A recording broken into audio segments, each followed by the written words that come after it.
Hi, good morning Ma'am Ronlyn. Ma'am, ito po yung actual video test na order niyo. Thank you po, nagtiwala kayo. Ma'am, ito po yung 12 full G4 GTX 1060. Yan po siya. Ito yung actual unit. Ma'am, on-base lang po namin. Yung power supply niyo po dapat rated at branded lang po yung gamitin niyo. At least minimum 550 watts. Goods na po yun. Huwag lang po yung generic na 750 watts po. Okay? Yung branded at rated lang po.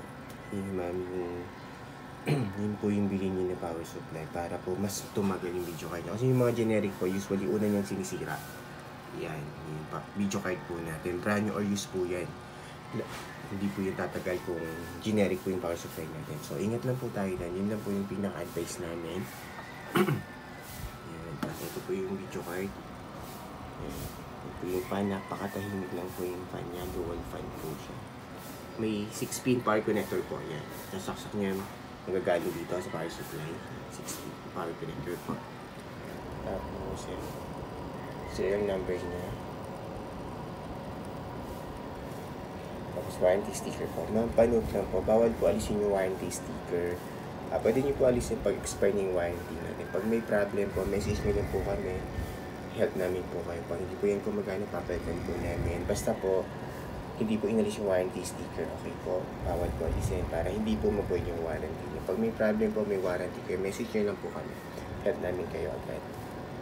Basta huwag nyo po, para po hindi ma-void yung warranty, huwag nyo lang po alisin yung warranty sticker natin. Pag binuksan po yung video card, inalis yung warranty, void po, hindi po namin i-accept yung warranty claims po na inalis po yung warranty sticker po namin. Okay po, Ma'am Ronlyn. Tapos, ito po yung Permark. Na working siya. Walang issue. Yan. Ito po. Time running niya dito. 3 minutes and 12 seconds na po siya running. Napaka-stable lang. Yan. OpenGL errors na. Tapos yun yung graph. Stable na stable lang po yan. Yung graph yan. Yan po yung buong screen. Wala pong kahit na anong issue. Walang random restart or random shutdown. Walang hang and freeze, wala din pong BSOD at CarViz display na lumalabas. Napaka-stable niya lang po. Promise. Wala po kayong magiging problema dito. Sa gaming din po, goods na goods din po yan. Okay. Close ko na po ito, ma'am.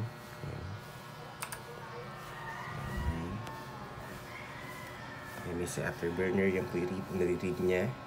NVIDIA GeForce GTX 1060. Ito po yung niran natin per mark. Tapos po detailed sense specs po sa GPU-Z. Alright. Sensor. Yan, lahat naman po running. Tapos driver po, right click lang po sa desktop. Yan. Pag nakita nyo po yan, ibig sabihin naka-install yung driver nyo. Pinaka-importante yan. Na naka-install. Baka mag-lag po kayo, sabihin nyo, naglalag yung pala, hindi naka-install yung driver. Kaya po napaka-importante yan, naka-install po yan. Kasi, yung driver ng video card. Right. Tapos, open po Google Chrome para po ma-check natin kung real time. Kailan po namin i-record ng video test before po namin i-ship out today. Bakit? YouTube. Yan, actual time and date po, 5:48 PM. AM. Thursday, May 8, 2025 na po yung current date and time. Real time po yan before po namin i-ship out. Isa pa. Each time. Meron na rin agad lumabas pag nag-Google search kayo. So, same lang po. Okay. Pag gusto nyo po i-double check kung real time po yan, pag time check natin yan, pwede nyo pong puntahan yan. Check nyo po. Kung real time po talaga. Ito din po. Check nyo lang po yung dalawang website. Ma'am Ronlyn. Okay, yun lang po, ma'am. Close ko na po ito para ma-ship out na po namin today. Thank you po ulit sa tiwala.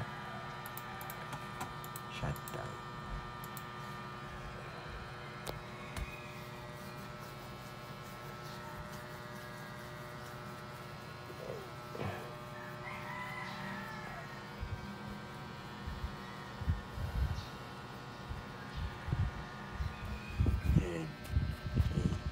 yung power supply nyo po, yung advice po namin, rated at branded lang po yung gamitin natin. Okay po.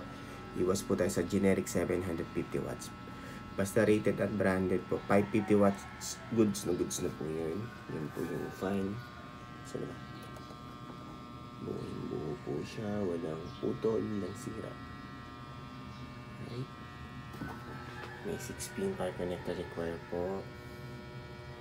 Serial number niya.